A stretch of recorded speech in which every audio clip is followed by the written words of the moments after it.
right. Good morning, everyone. Thank you for being here. My name is Claire Berggren. I'm the campaign manager for Home to Stay Minneapolis. In Home to Stay Minneapolis, we represent renters, we represent faith leaders and workers across Minneapolis that have come together to secure a pathway towards rent stabilization by voting yes on question 3 on the November 2nd ballot here in Minneapolis. We believe as a coalition that no matter where you live in Minneapolis, no matter your race, your age, your income, if you live on the north side, the south side, downtown, that you deserve a stable place to call home today and tomorrow. And I'm very excited. We have 18 days left before the November 2nd election, where we are talking to voters, we are door knocking, we are phone calling, and we will do so for the next 18 days to ensure that our coalition and our base knows that they need to vote yes and come out and vote yes on November 2nd. Today you will hear from renters who have been the most affected by our inability currently to pass a rent stabilization policy. They have faced dramatic rent increases and have not faced fair rules against their landlords who have the law stacked against renters and in the favor of corporate landlords. You will also hear from several Minneapolis state legislators today.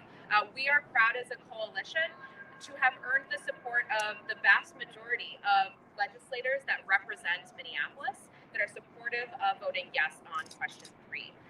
Specifically today, our legislators will focus on the connection between a 1980s preemption law that was passed at the state legislature and how that connects to our current inability to pass a rent stabilization policy and why it is so important for us to have local control of our housing policies and of rent stabilization. With that, I will pass it to our first speaker, Troy Bowman. He is a member of SEIU Local 26.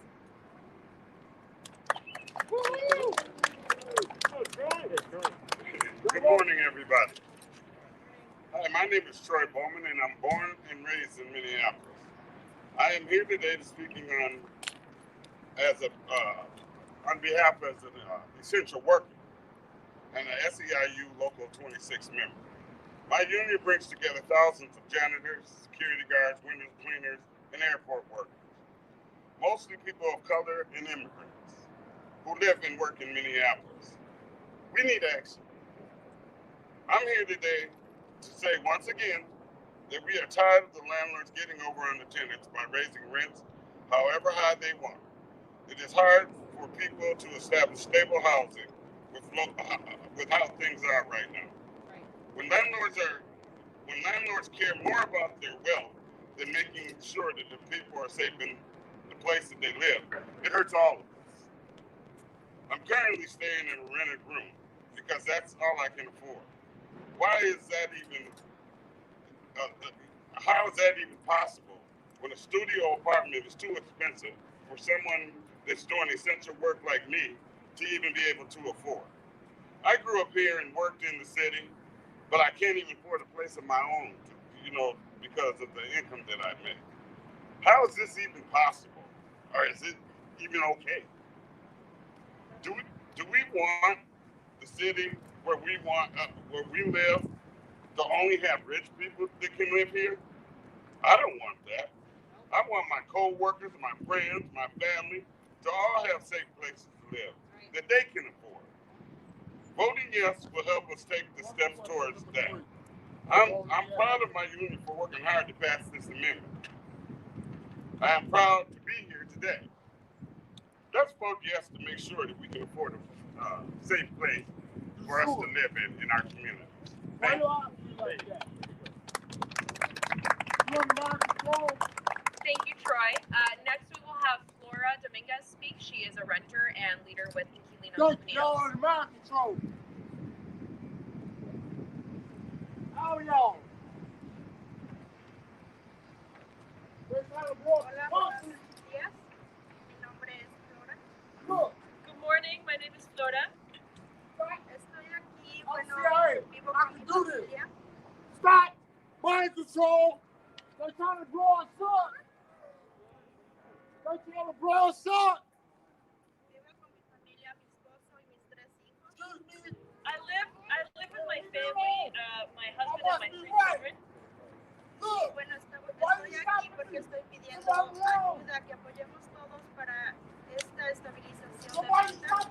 I'm here to ask everyone to support this rent stabilization measure. Creo que necesitamos todos porque hay dueños que siempre cada año están incrementando la renta. This is something that we all need because there are landlords that every year are increasing the rents. En mi caso, como inquilino, siempre vienen nuevos dueños en nuestro edificio, han pasado muchos dueños y siempre hacen incrementos de renta. In my experience as a tenant, my building has had new owners come through, and every time there's a new owner, there's a big rent increase. Siempre son incrementos altos y nuestros ingresos es muy poco, entonces siempre estamos pensando cuando viene un nuevo dueño, ¿cuánto será el incremento? And there are always big rent increases, and our income does not increase also. So every time there's a new landlord, I'm always thinking, how much is this increase going to be? Y esto no es solo en mi caso, hay más compañeros, vecinos que siempre estamos preocupados por esta situación. And this isn't just my case. I have many friends and neighbors who are in the same situation. It doesn't just impact my family. Siempre estamos pensando cuánto será el incremento y esto en mi caso siempre viene a afectar a mi familia porque tenemos 3 hijos y estamos apoyando para los estudios. And this, we're always thinking, what's the rent increase going to be like? And in this case, this impacts my children. You know, we pay for their studies, and so it directly impacts us. Siempre es un impacto muy grande en mi familia, afecta hasta mis propios hijos porque ellos también están pensando, vamos a pagar más de renta, esto viene a afectar nuestra familia. And my children, worry. They're like, we're going to pay more rent. This is going to affect our family. Entonces, es por eso que estamos trabajando y luchando todos para que podamos tener esta estabilización de renta. So this is why we're in struggle and we're working together, all of us, because we want rent stabilization. Y pedimos de favor a todos que voten por esta lucha que estamos teniendo ahora. And we ask that everybody votes in favor of rent stabilization, this measure. Gracias. Thank you.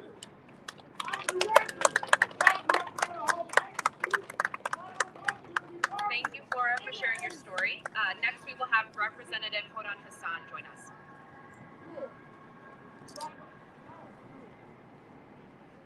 Good morning. My name is Hodan Hassan. I'm a state rep representing District 62A. My district happens to be one of the most diverse districts in the state. It also happens to be one of the poorest districts in the state, and it has 86% renters. So you can understand why I'm standing here today. Rent stabilization is a human right.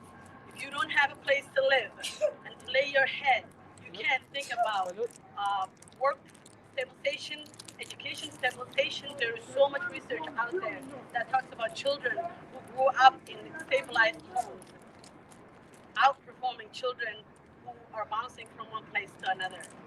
Today we stand here to say that this city is for the poor, for the rich, for immigrants, for Black people, for Indigenous people, for Latinx, for white people, for every single one of us.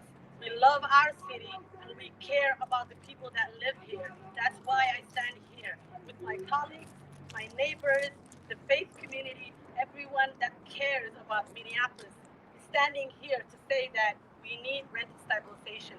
So I plead with you, I ask you to vote yes. Use your power. Your vote is your power to vote yes on rent stabilization so we can keep our neighbors stabilized, so we can keep Minneapolis diversified, we can keep Minneapolis beautiful. Thank you.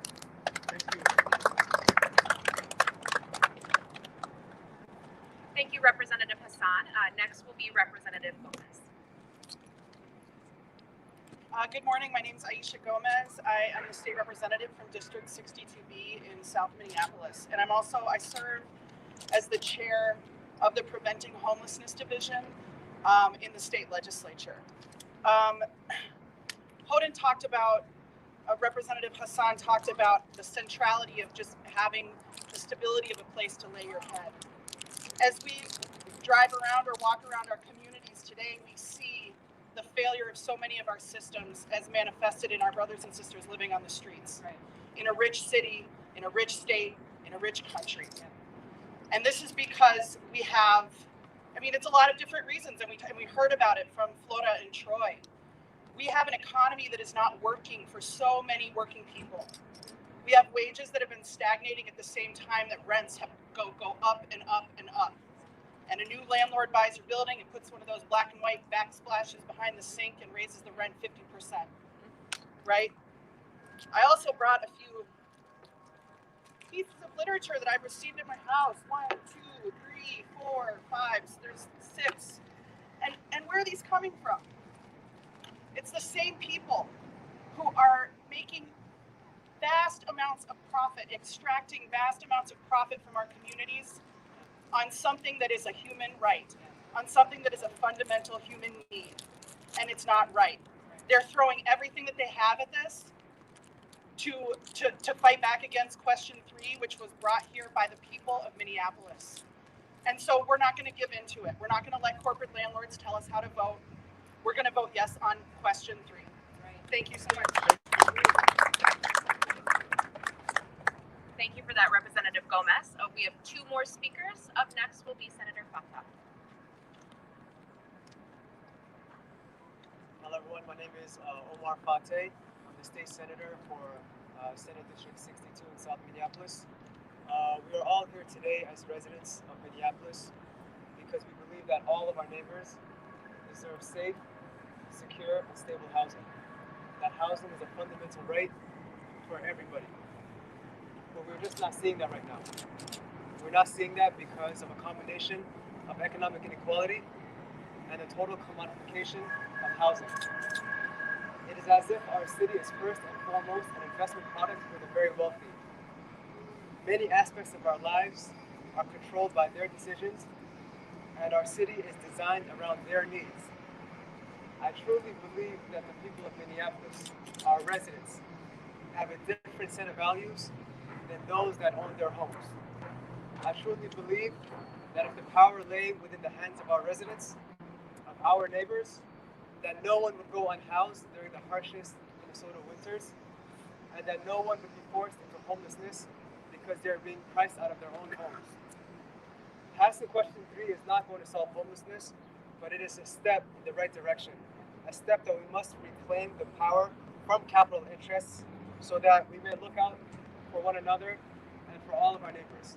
So please vote yes on question 3. Thank you all.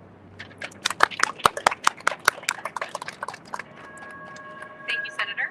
Next we will have, and lastly, we will have Representative Hornstein. Good morning, everybody. My name is Frank Hornstein. I'm a state representative representing District 61A, which includes parts of downtown and southwest Minneapolis. I want to thank the organizers, Home to Stay, a powerful coalition of renters, labor, faith groups, and many others that have come together to promote voting yes on issue 3. And as state legislators, we have a keen interest in this issue. We have heard stories from renters that have come to the Housing Committee and the Preventing Homelessness Committee that Representative Gomez chairs. We've heard the stories. But we can't act on rent stabilization at the state level because state law prevents it. There is a preemption. So this has to be decided at the local level. And that's why we feel so strongly about voting yes, because this will start the process, the conversation that this city desperately needs to prevent homelessness, to create stable and affordable housing for many, many people that need it. That's all issue 3 is. It is enabling the city to act. And that's what we must do in this urgent crisis. Actually, I would say an affordable housing emergency. So thank you so much again to the organizers. And I think, Ms. Bergeron, we're ready to take some questions, correct?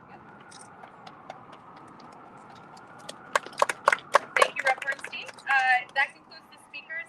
Any questions? I would like to know, as you all know, this is just an idea. There's nothing specified in the proposed measure. What's happening at the state to make sure Senator Patel said that this is not going to solve the housing crisis? And what's happening behind the scenes at the state level? To make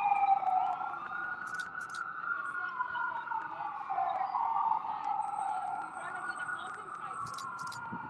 What are you all elected officials doing behind the scenes to make sure that there are other alternatives to fixing the housing crisis? I mean, I can start. Thank you for the question. And, this emergency requires urgent action at all levels of government, at the local, county, state, and federal levels. And so what we're trying to do is do our part at the state. We have a tool called housing infrastructure bonds. We put $100 million into that this year. We've made significant investments in ending homelessness, including a really flexible form of funding called PSP that we put $10 million of ongoing funding into, and the governor has now supplemented that with ARPA funds. Representative Hassan has been a leader on tenant protections and enshrining. I think that it was. I think that Florida talked about that the inequitable relationship between tenants and landlords that's enshrined in state law, and there are things that we can do to address that. And Representative Hassan has been leading on that.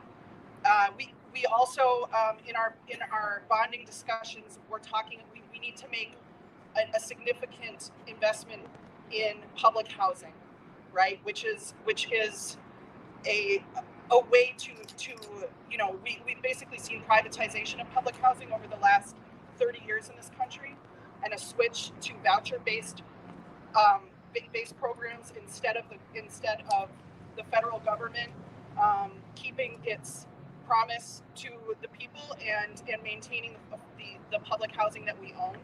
But vouchers don't help when you have a vacancy rate of 1.5%. And so we need to fight for those investments in public housing and to support models of ownership that are not based on extracting profit, like the cooperative Cielo Sin Límites, Sky Without Limits, which is in Representative Dabney's district.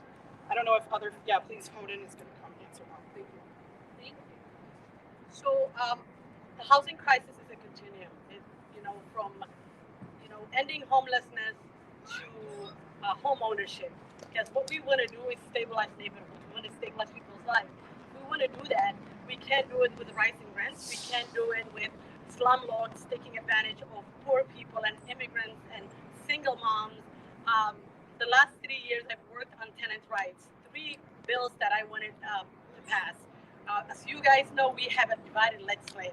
So what House is to pass may not pass the Senate. What passes the Senate may not pass the Senate, vice versa. I've worked on, to get rid of expunge records. So right now, if I am a landlord and I file an eviction on someone, it's a public record before even judge sees it, before judge decides if it's wrongly filed or rightfully filed. So, and then it stays in your record forever. If I file bankruptcy, 7 years later, I start fresh. But if there's an eviction on my record, I cannot rent. It doesn't matter how long it is. Even though it says that it stays on your record for 10 years, it does not go away. It follows, haunts you. And then also, there is no law in our books that says you have to give a notice to file an eviction of somebody. If I tell my tenant, you have 21 days to pay me or vacate the premises, after that, I'm going to file an eviction. Then that person is going to act up, come up with the Hennepin County system, EA, emergency assistance, takes 21 days for it to be processed. The same goes for Ramsey County. Other counties are longer than that. So if I lost my job and applied for right now an emergency assistance, it's going to take the county 21 days or more to process my application, but my landlord is not going to wait for 21 days.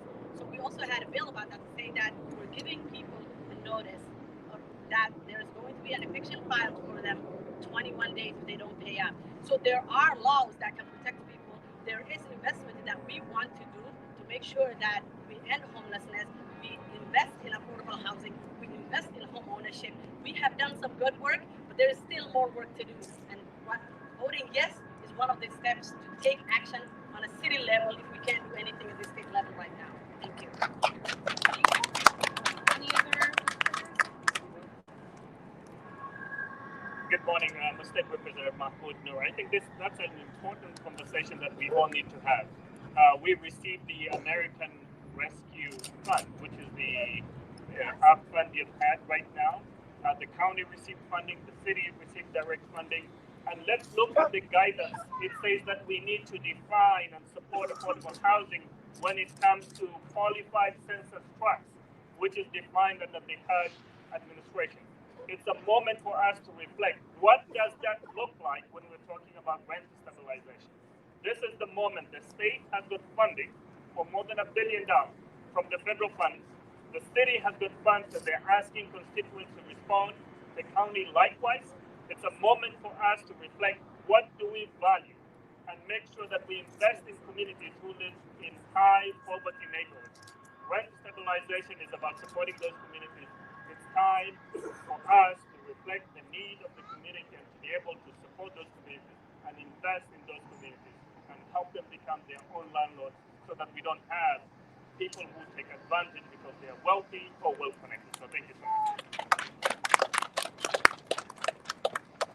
One other thing I'll add, my name is State Representative Sydney Jordan. I represent Northeast Minneapolis and Southeast Como. Is that we're all here because we're proud of Minneapolis. We're wanting to have this conversation. We're proud of the renters, the activists, and the landlords, and faith leaders and labor leaders who are saying we want to have this conversation in Minneapolis when the state has stood in the way. But we know that housing and housing insecurity is a statewide issue. And this is something that we are all committed to at the Capitol. We know that Minneapolis is not alone, but Minneapolis is a leader. And so Minneapolis needs to stand up and be that leader, and the rest of the state needs to pay attention. And we at the state need to make sure that everyone in the state, and we're addressing housing and people experiencing homelessness, we're addressing those on statewide issues. Because we're not alone, and we need everyone in the state to step up and make sure that everyone has a place to stay.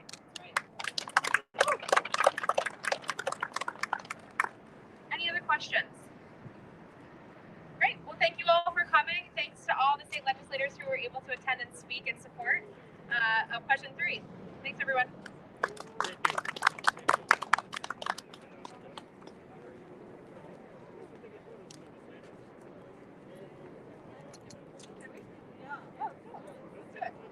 Let's do that. State legislators were going to take a picture with signs.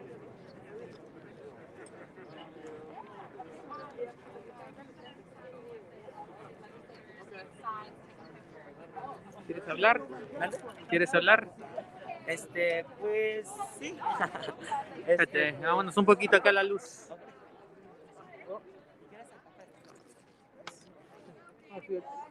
Aquí donde hay tantita luz. Ok, ¿nos puedes explicar un poquito sobre qué fue esta conferencia de prensa? Aquí estamos, ¿verdad? Estamos en el downtown de Minneapolis. Pues como vieron, vinieron muchos legisladores a apoyar la campaña de Home to Stay. La campaña en sí se trata de estabilizar los precios de renta, lo cual se está viendo que ahorita en nuestra ciudad estamos pasando en momentos muy difíciles. Se está viendo que la renta está incrementando demasiadamente rápida y demasiadamente números grandes. Y pues sí, básicamente de eso se trata la campaña. Queremos estabilizar, de que los dueños de las sí, de eso se trata. Es que queremos parar de que los dueños de los hogares no puedan subir o incrementar por grandes cantidades en cierto tiempo, lo cual estabilizaría la renta en la ciudad de Minneapolis.